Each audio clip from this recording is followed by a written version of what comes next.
fascites necrotizantes, o que que nós temos? Nós temos alguns aspectos importantes. Primeiro, quando a gente começa a falar de doenças mais invasivas, que vão chegando celulite, fasciite, vai começar a ter um cenário um pouco mais delicado, miosite, as comorbidades têm uma correlação muito importante. E aqui cabe lembrar de diabetes, né? Porque diabetes é uma doença muito frequente no nosso meio. Diabetes avançado, com lesão de órgão-alvo, também é frequente. Pacientes que dependem de insulina, que têm um diabetes mal controlado, tem vasculopatia, neuropatia, eles ficam muito mais suscetíveis à infecção bacteriana. Infecções bacterianas graves, com muita necrose. Então, na prática médica, você provavelmente vai ver muito mais necrose tecidual, necrose tegmentária em pacientes com diabetes. E aqui cabe alguns detalhes, aqui eu queria falar alguns aspectos sobre isso, porque o diabético tem formas muito peculiares, porque eles infectam muito. Por ter neuropatia periférica, muitos perdem a sensibilidade alimentar, perde a propriocepção, perde um pouco, tem desautonomia. Então, toda aquela regulação de vaso, vasodilatação, vasoconstrição, atividade macrofágica no tecido piora, porque neuropaticamente é doente. Tem a vasculopatia junto à microvasculopatia, que são microangiopatias, né? Elas acabam comprometendo toda a rede capilar desse doente. Então, o fluxo sanguíneo é baixo. Então, tem um sofrimento crônico tecidual importante e é maior nos membros inferiores. Então, os doentes fazem aquele pé diabético, que vocês já conhecem, né? Então, o paciente. Por que pé diabético? É uma síndrome complexa que tem as alterações neurológicas, neuropáticas, alterações vasculares e chances de infecções localizadas, né? Dermatopatias crônicas que acabam facilitando infecções, principalmente bacterianas. As fúngicas entram nesse cenário, mas é menos frequente. A mais importante são bacterianas. E aqui, normalmente, quando o diabético, como esse que eu estou falando para vocês, com o pé diabético, ele faz muita necrose. Ele não faz erisipela, ele faz celulite sempre, com necrose. E às vezes faz fasciite junto, faz miosite, faz miofasciite. Então, eles fazem infecções mais agressivas. E como é que você tem que abordar esse doente? Vou falar desse doente primeiro da fasciite. Esse tem que ser abordado de duas maneiras, cirúrgica e clínica. Não tem jeito. Você não pode lidar com esse doente de maneira clínica isolada. Não pode chegar a dar antibiótico e virar as costas. Ele precisa ser abordado cirurgicamente para você. Senão não tem jeito, senão a história vai ser ruim. Então você precisa abordar cirurgicamente, o cirurgião precisa ir lá, abordar, fazer fasciotomia, fazer debridamento se precisar, drenar os abscessos, tirar as necróticas, retirar, fazer amputações segmentares muitas vezes e tratar com antibiótico adequado. O antibiótico aqui, sempre de amplo espectro, porque aqui vai estar envolvido nesse paciente que eu estou falando para vocês, que é diabético, pré-diabético, por exemplo, com necrosistência, bactérias gram-positivas, bacilos gram-negativos, aqui coccus gram-positivo, bacilos gram-negativos e anaeróbio. Então, você é obrigado a fazer coberturas amplas. E aqui tem esquemas, depende de como esse doente vai chegar. Se ele vai chegar da comunidade, quais são os problemas de tratar isso? Tratar os estafilococcus aureus resistentes à amoxicilina, tratar os bacilos gram-negativos e anaeróbios. E os bacilos gram-negativos, dependendo da condição clínica, da situação clínica dele, ter usado antibiótico previamente, se ele está em home care, se ele já foi internado em UTI recentemente, se ele estava hospitalizado, você pensa em pseudomonas aeruginosa e o estafilococcus aureus resistente à amoxicilina. E aqui a cobertura tem que ser ampla mesmo. Ou você vai entrar de cara com uma droga que vai cobrir pseudomonas e estafilococcus aureus, dependendo da condição clínica, e que tem cobertura anaeróbica. Isso é importante. Então, aqui vale a pena pensar em piperacetazobactam, associada à vancomicina, precisa pensar dessa maneira. Às vezes, você pode poupar o estafilococcus resistente à oxacilina no primeiro momento, e você usar a oxacilina de entrada nesses doentes, que tem uma atividade anaerobicida também, associado a uma droga, por exemplo, que cobra gram-negativo bem, como uma cefalosporina terceira geração, por exemplo, ou até aminoglucosídeo, por exemplo, não tem problema nenhum.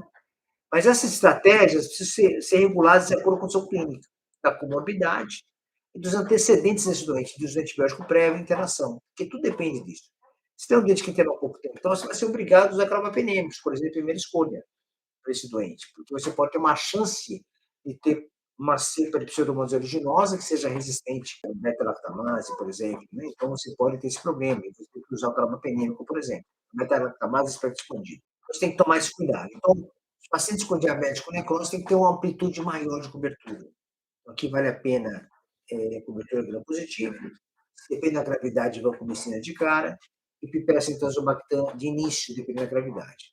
Se não for uma gravidade maior, não tiver comorbidade importante associada, você pode usar, às vezes, oxacilina associado a uma cefaloterceira, por exemplo, seja aminoglucosídeo, ou quinomona também pode ser efetivo para isso, tá bom? Então, essa é a estratégia razoável para esse tipo de doente. E aqui nas facetas necrotizantes, eu tenho outro grupo, que são as facetas necrotizantes mais específicas, causadas por estreptococcus do grupo A e por estreptococcus aureus. Então, são facetas necrotizantes estreptocócicas, que já foram mais comum na era pré-penicilina, né, antes dos antibióticos. Hoje ela tem menor frequência, mas são infecções muito agressivas, com mortalidade alta e com abordagens cirúrgicas muito mutilantes. Então, as fascites necrotizantes por estreptococcus do grupo A, que você vai ter que identificar, você tem que isolar essa cepa para você garantir que seja ela. O estreptococcus do grupo A tem envolvido em várias coisas, assim, choque tóxico, amidalite, você imaginar. Mas ela pode ter envolvido em infecção de fascite necrotizante. Qual que é o problema aqui? O problema é que, além da necrose, ela gera uma exotoxina muito agressiva. Então, ela gera muita toxina. E essa muita toxina que ela desenvolve, ela gera muitas manifestações sistêmicas com quadros sépticos. E aqui tem uma peculiaridade no tratamento. O estreptococcus grupo A, ele é bem sensível à penicilina. Você vai usar penicilina, se tiver essa identificação. Você está com a cobertura ampla, você isola o estreptococcus grupo A, sensível à pena, e você trata a penicilina. Mas aqui você associa a clindamicina junta. Por que a clindamicina? Aqui tem um dado importante. A clindamicina, ela é uma droga que não é tão boa como bactericida. E ela não deve ser usada muito isoladamente. Esse é um ponto importante também. Mas ela tem uma característica muito legal, além dela ter uma cobertura muito boa para anaeróbio e boa para gram-positivos, qual gram positivo. Mas não tem cobertura nenhuma para gram negativo, ok? O gram positivo, ela pode cobrir ou não estafilococcus resistente, dependendo em qual situação. Existe um tipo de estafilococcus resistente que vem da comunidade. A gente não está falando muito sobre ele ainda, né? Mas é uma possibilidade e aqui ainda pode ser uma boa droga para isso, dependendo do antibiograma, às vezes. Mas aqui a gente tem uma atividade aqui da medicina, além dessas que eu falei, tem uma atividade de inibição da exotoxina do Streptococcus grupo A e de exotoxinas do Staphylococcus aureus. Então, a clindamicina tem essa eficácia, que é bem interessante. Um antibiótico que tem uma atividade boa para inibir toxinas. E essas bactérias que fazem fascite necrotizante costumam produzir muita exotoxina, e isso faz com que haja um bloqueio por aquele. Então, numa fascite necrotizante com Staphylococcus grupo A, por exemplo, você deve utilizar a penicilina, cristalina endovenosa, associada à clindamicina. É importante essa associação. E mesmo para o Staphylococcus aureus, por exemplo, sensível à oxacilina, que faz paciente necrotizante, você vai usar a oxacilina como droga de escolha, associada à clínica, quando os pacientes são necrotizantes, mais agressivos. Isso também vai te ajudar numa boa evolução clínica. Você fala, professor, mas são duas drogas que têm atividade com a mesma cobertura, tal, sim, mas é porque eu vou usar a clindamicina com essa intenção de poder inibir essa toxina. Então, existe literatura hoje que mostra que vale a pena você fazer essa associação em situações de fascite necrotizante específica por esses agentes com maior gravidade.